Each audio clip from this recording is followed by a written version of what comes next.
My name is Mike Searcy, co-founder of the Snowbird Nation Real Estate Group, brokered by EXP. Listen, while we're all at home, one of the interesting things that have come about is that we have found out that alcohol sales have gone up over 50% over the course of the time that a lot of people are spending quality time at home. Having said that, I know that there's a lot of people also trying to experiment, figure out some of the drinks that we're doing. So in this new segment that I'm calling Drinking Through the Quarantine, I'm going to go ahead and start doing a couple of videos. Specifically, I'm talking about some of the local basic drinks that you may be familiar with or want to become familiar with. So the first one we're going to do, just in honor of my friend Gigi from Canada, is we're going to talk about the rum and coke. Or, as other people know it, maybe they're a little bit more pretentious than others, but especially when you use the words in the United States, the Cuba Libre. Why do we call it that? Well, it's got some history to it. The history of the Cuba Libre, or the rum and coke, essentially is one where during the Spanish-American War, and the Americans finally got into Cuba, Coca-Cola got in there.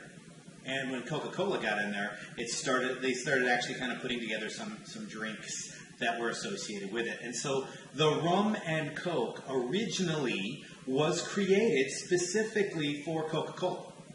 Now, any cola will of course do, but every cola that has a slightly different flavor will of course change the flavor of the rum and coke itself.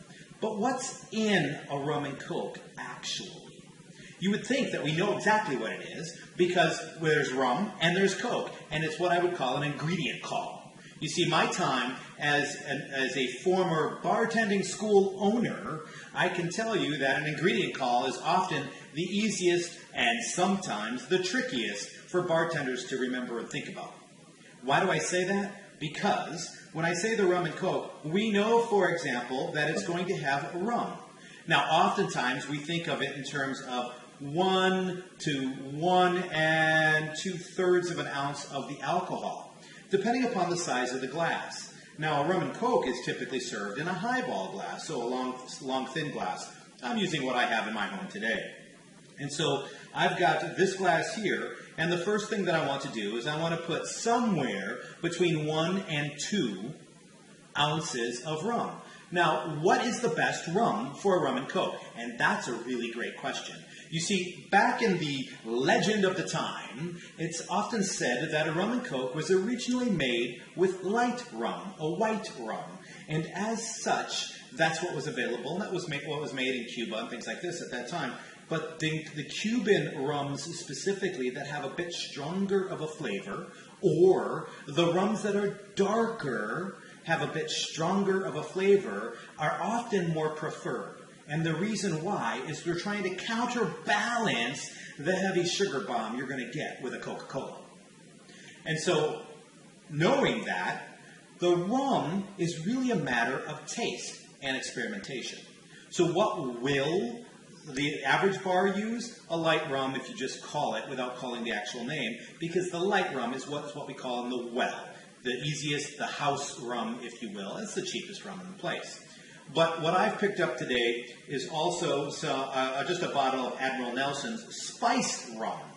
I am one of these people that like the extra flavor of the spices in various rums. And so what I've done is I've actually picked up just a bottle of spice rum for demonstration purposes today. And so if you want consistency, there's a number of ways to get consistency in that 1 to 2 ounces of the actual alcohol. I can get a measuring, I can get a shot glass, I can get a jigger. What am I likely to have more in my home? In my home, I have got little solo measuring cups. I'm calling them measuring cups. You might call them shot glasses. Those are the solo party cups. Well, the interesting thing to know about these solo party cups, roughly speaking, the lines on them, 1, 2, and 3 ounces. So somewhere between the first and the second one is what we're going to do as far as a pour. And I always pour the alcohol into the drink first. After the ice, I'm always going to pour the alcohol into the drink first. I'm kind of going to push it all around the ice, so the ice kind of gathers some of the flavor of the spice from the rum itself. Then what I'm going to do is I'm going to, and because I'm using this, what am I? Consistent. See, if all I'm going to do is pour, it takes a really steady and practiced hand to be able to pour and get exactly the amount we want. I'm not showing you that today because I don't want to get you too much into one thing or another as far as too much alcohol while we're actually enjoying our stay at home. The next thing we're going to do is about 4 ounces of Coca-Cola. Well, this is one of those mini cans. It's usually about 7.5 ounces actually. So about 4 ounces, I'm going to go ahead and put in there 4 ounces in a 7.5 ounce can. So roughly half. You'll notice I've got almost the exact right size of glass here. Then, see, here's the part that a lot of us don't really get right away. A rum and Coke usually has lime juice in it.